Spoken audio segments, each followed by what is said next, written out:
Welcome to the Code Freedom Podcast. This is Eddie Bales, and this is episode 232, and I'm excited to have Maurice Martin on the show. Welcome to the show. Hey, thank you so much. I appreciate you having me.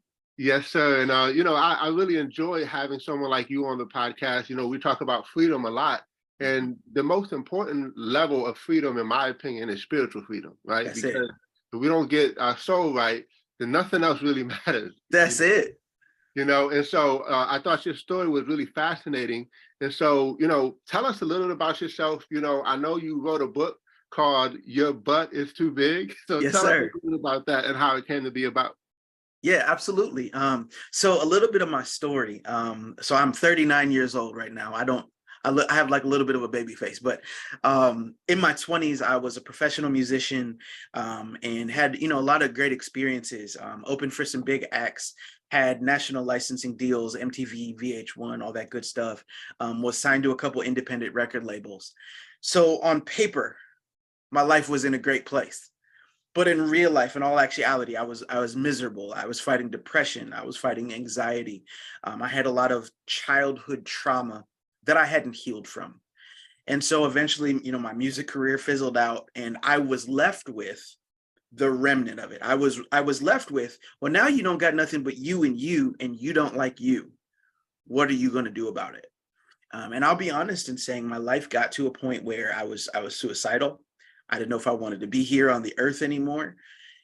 And I ended up having like a major spiritual awakening, kind of a moment that shifted the course of my life.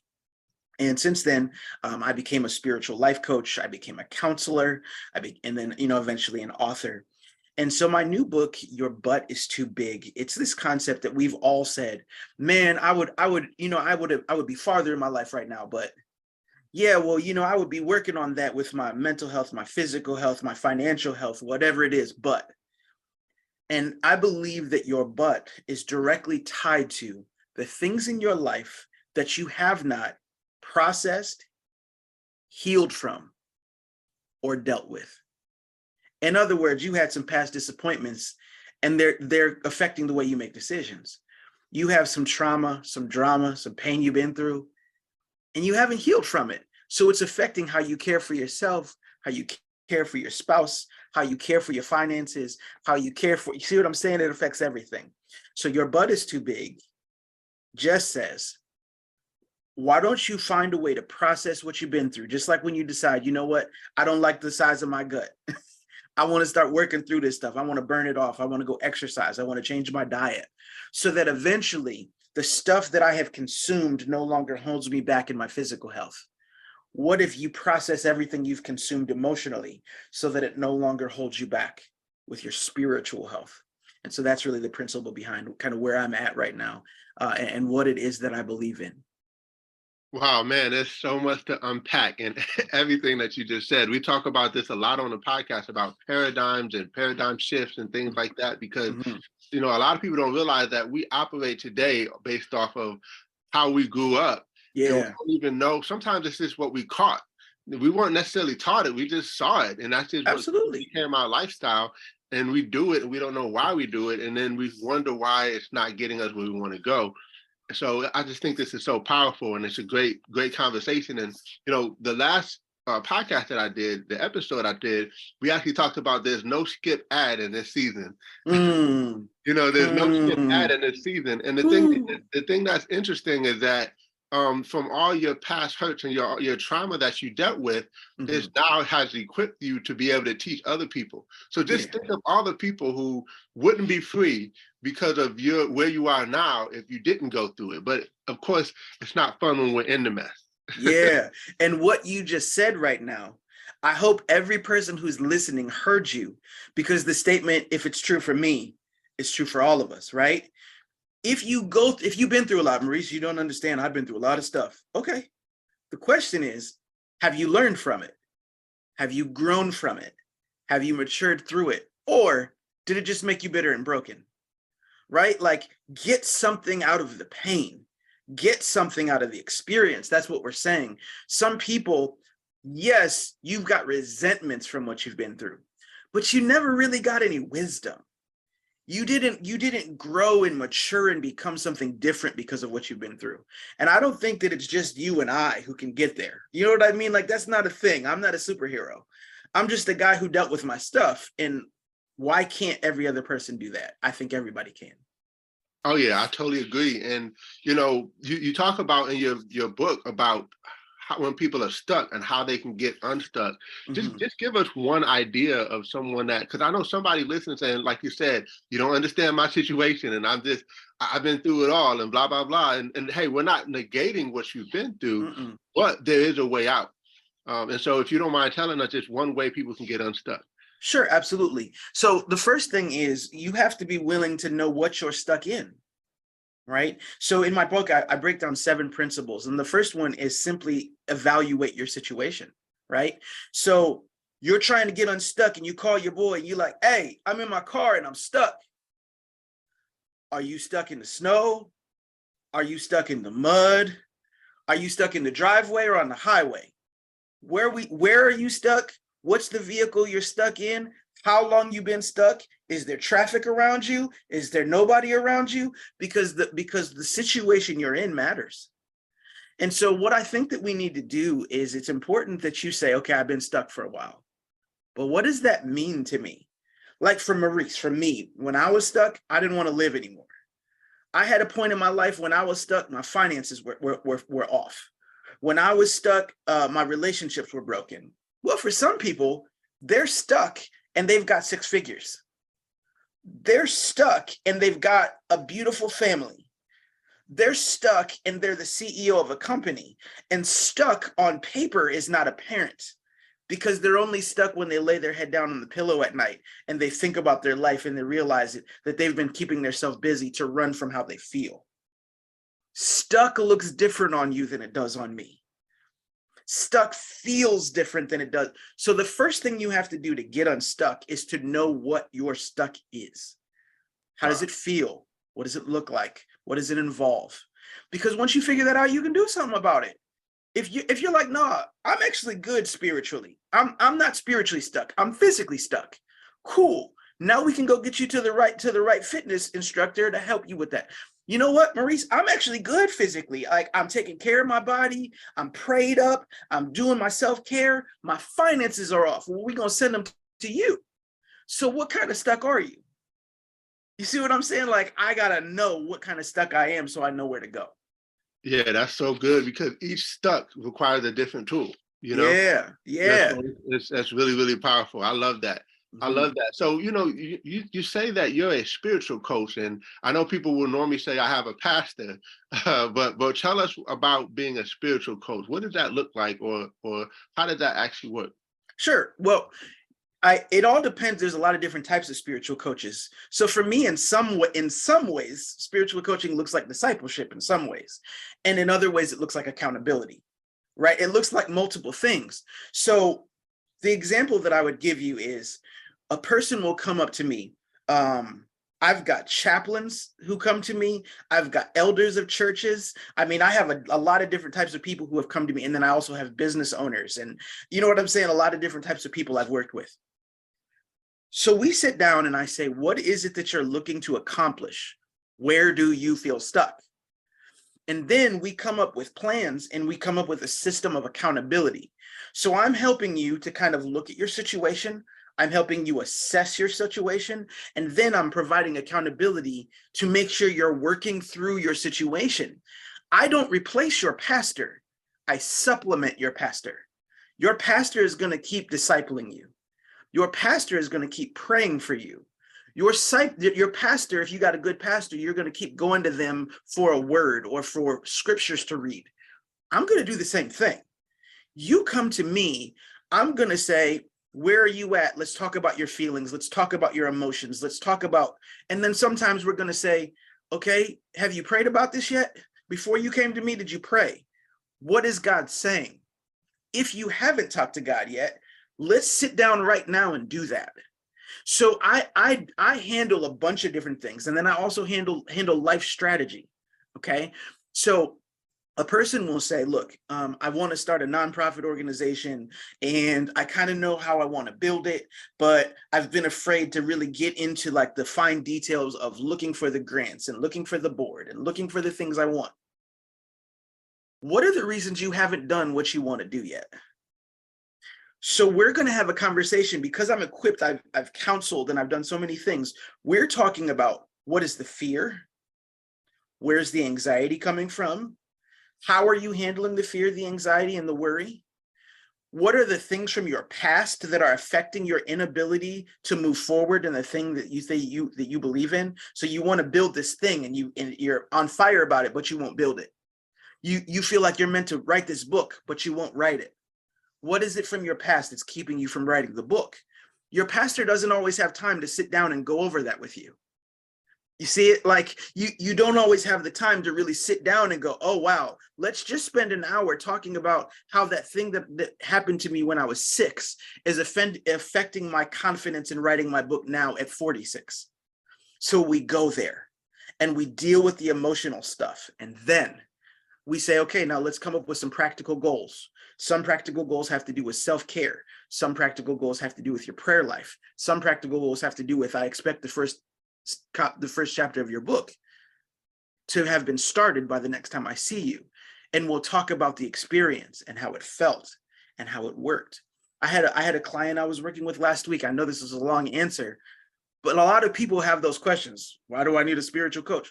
So somebody called me and they said, I'm preaching on Sunday and I'm working on my message and I just wanted to talk to you about it.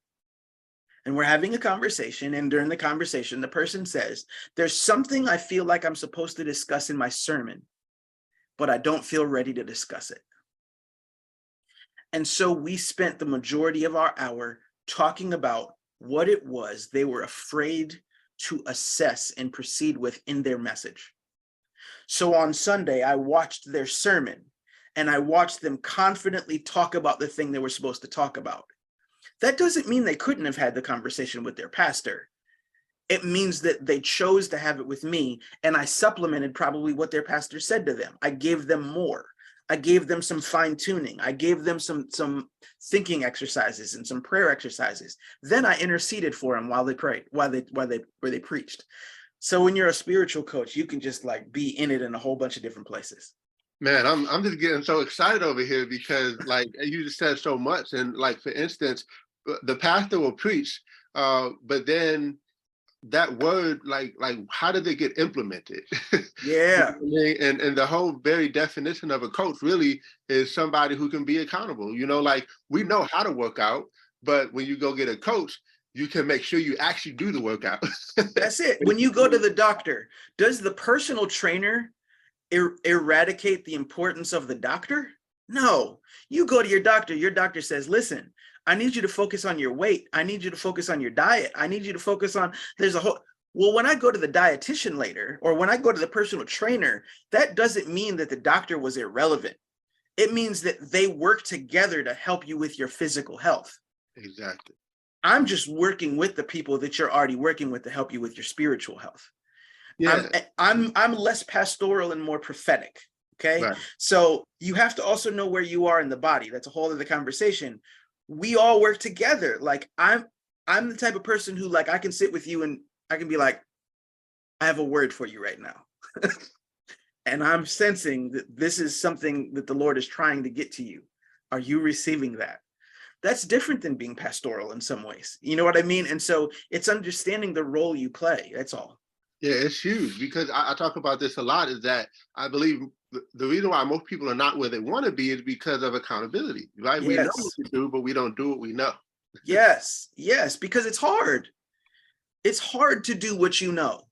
Because at the end of the day, again, I'm carrying the dead weight of my past disappointments, my past failures, my past frustrations. I carry that weight and the pressure of how badly I want it now. So I've got multiplied weight that I'm carrying into my destiny. That's tough. So Yeah. what I come in and do is I help you drop some of the dead weight so you're only carrying the pressure of today. Wow, wow. Well, I hope people reach out to you because this is so valuable and so needed in the body, and just in society, period. Mhm. So, let me ask you a question. Why do you believe spiritual freedom? I mean, you kind of touched on it already, but why do you believe spiritual freedom is probably the most important of all the freedoms? It is the most important, not probably. Mm. It is. Yeah. So why do you believe that? I think, how do I say this? I think that every type of freedom we help people with, they're all equally important, right? And the reality is that I believe that God has put you on the earth and me on the earth because everybody needs what we both have to offer. I have met people who were spiritually free, yet they were in bondage in their finances. So were they actually spiritually free? Or did they have a generational curse from the understanding of money and the relationships of what they've seen and what they've experienced with it? So you're still in bondage in an area. Here's what I know. When I read my scripture, I'm a Christian. So the scripture says, he who the Son sets free is free indeed. So how is it that so many of us as Christians are in bondage in our minds? We're still stuck in depression like where we were before we became Christians. We're still stuck in anxiety. We're still stuck in worry. We're still stuck in an unhealed trauma from the past. We're still there. Well, how are you still there if God said you were free? And so I think that what God does is he gives us opportunities to actually walk in the freedom he's already given us. It's not that I'm setting you free. I'm showing you you're free. I'm coming to you and I'm saying, I watched an episode you did the other day, and there was a woman who was on it. She was fantastic. She was talking about the importance of meditation, right? If I sit still in this moment, I'm free. There is nothing in this moment keeping me from peace. There is nothing in this moment keeping me from joy. There is nothing in this moment keeping me from everything God promised me I can have, which is peace that surpasses understanding, which means God can give me peace that don't make no sense. So if it's true that there's nothing in this moment keeping me from peace, then my lack of peace isn't here. And if someone shows me that, I can walk into the peace. I can express the fullness of what it is that God has already given me. So I think that it's important because everything that isn't peace is an illusion. It's an illusion. I'm gonna give you guys an example because sometimes you get to talk about this and people are like, I don't know what you're talking. You asked me a question before we started this interview. You said, do you do this full time now? Because you saw, I'm a best-selling author, I'm a coach, I'm a speaker. I was like, yeah, this is what I do now, right? When I said it, did I seem stressed? Not at all. I seem like I'm embracing this thing, right? Absolutely. Okay. I was in prayer in December, the very beginning of December. I'm driving home from work. I was counseling at a facility, and I heard God say, I need your new book to come out on your birthday. My birthday was January 17th. It's the beginning of December. He said, I need your book out on your birthday. I was like, Lord, I'm planning on putting my book out in March. I'm not ready. I haven't even finished writing. I hadn't finished writing my book. He said, I need your book to come out on your birthday. I called my spiritual mentor and I was like, yo, this is what I just heard the Lord say. And she was like, yep, that sounds right. You just need to make sure you're in alignment with whatever he says. I rush through finishing my book. I get it to my editor. I do everything. I'm grinding. I'm hustling, trying to get this book out. I don't even understand why I'm doing it. But Lord, I'm barely going to have any promotion time. My book comes out on January the 17th, Tuesday. On Friday, I walk into the place where I'm counseling at, and I get laid off. Everybody in the position that I was in at that facility was laid off. Wow. It's almost like the Lord knew what was coming. And so there's these moments that I have as a normal human, because I'm normal, right? So I'm talking to my wife. I got two babies. I got a 3-year-old and a 1-year-old and a wife. And I'm saying, yo, I gotta hustle. I gotta go make some money. I gotta go figure this out. And she's like, okay, did God tell you to do that? Well, no, I just know that normal life, you gotta go hustle. Okay, let's make sure your hustle is in line with whatever God says. And there's been a couple opportunities I've had in the last 2 months. So this is 2 months. I haven't had a job. There's been times when opportunities came, I prayed about it. I sensed I wasn't supposed to have it. And my soul wants to panic. Oh my God, what are we going to do? We're not going to be able to pay the bill. And I didn't do it. And then somebody dropped $500 in my Cash App for no reason. Wow. Wow. The fear was an illusion. Am I telling everybody quit your job and don't do no work? No, I didn't say that. But if the Lord makes it clear to you that there's a path you're supposed to be on, he's required to provide for it. And so sometimes I'll be sitting in a room with my babies watching cartoons, and I just put in a full day's work, but I'm feeling unsettled because like the work I've done hasn't generated any money, and I can't enjoy watching the cartoons with my babies. And my wife is like, why are you not enjoying this moment? Oh, because, you know, maybe there's something else I can do today. Maybe there's another way I can generate some money. Maurice, in this moment, is there actually anything wrong? No. This is my mind. I can be free of the bondage of my mind. So I go pray about it. I journal on it. I go meditate. I go for a walk outside. I go for a ride in my car. I call one of my boys on the phone. I call my spiritual advisor on the phone. I get it out and I take my peace back. That's freedom. Wow. Freedom is not perfection of life. Freedom is not letting the things that you don't have any control over control you. Whew. Man, that's good. Whew, man, that's so good. Wow, wow. Well, this has been phenomenal, and I definitely want people to get with you. Let me ask you one more question before we go. What's one of your biggest dreams that you like to accomplish? Ooh, good question. Man, I want to see the world. I've seen a lot of the country. I have not seen the world. And so I want to go to different countries, experience the countries, and speak life in them. You know what I mean? Like I want to minister in places, and I actually haven't been to the West Coast either. So I want to go to places I've never been. I want to experience the place, and I want to make an impact on the place while I'm there. I think that's the dream, to experience it and for it to experience me and what God has put in me. I think that's it. That's powerful. Any place you'd like to go first? Ooh, no, not really, because I got a list a mile long of places I haven't been. Okay, good stuff. Good stuff. I love it, man. Well, hey, how can our viewers reach you? Yeah, you can go to mauricefmartin.com. If you go there, man, I got a couple freebies on there. You can do a free 30-minute consultation with me. So the easiest way is mauricefmartin.com, and of course, social media, Maurice F. Martin. I'm on IG, I'm on TikTok, I'm on Facebook. So come find me. Let's have a conversation. Absolutely. Make sure you guys reach out, and I'll also put the link in the show notes. So listen, guys, it's been an honor to have you on the show, Mr. Martin, and hey, we can't wait to have you back. Hey, thank you so much. I appreciate this time, and keep doing the great work you're doing, bro. Yes, sir. Thank you for all you do.